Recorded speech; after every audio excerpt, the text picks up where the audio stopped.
ডিমের এই প্রিপারেশনটার জন্য ডিমগুলোকে একটা কাটারের সাহায্যে একদম পাতলা পাতলা করে কেটে নিলাম। মশলাটাও রেডি করলাম। পেঁয়াজ, আদা, রসুন, ধনেপাতা আর টমেটো একসঙ্গে মিক্সিতে পেস্ট বানিয়ে নিলাম।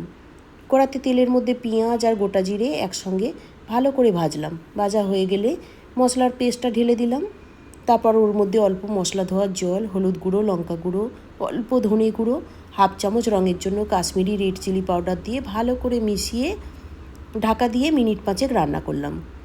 তেল ছেড়ে এলে ওর মধ্যে নুন, চিনি, কাঁচা লঙ্কা, ফ্রেশ ক্রিম দিয়ে মিশিয়ে ডিমগুলোকে উপর থেকে একটা একটা করে বসিয়ে দিলাম। টক দই থাকলে ফ্রেশ ক্রিম দেওয়ার আর দরকার নেই। আমার দইটা শেষ হয়ে গেছিলো, তাই ফ্রেশ ক্রিম দিলাম। তারপর হালকা হাতে নাড়তে হবে। ডিমগুলো ভীষণ পাতলা করে কাটা আছে। উপর থেকে ধনেপাতা কুচি, গরম মশলা আর অল্প গরম জল দিয়ে মিনিট খানেক ফুটিয়ে নিলেই রেডি। ডিমের এই পদটা ভাত, রুটি সবার সাথেই ভালো লাগবে।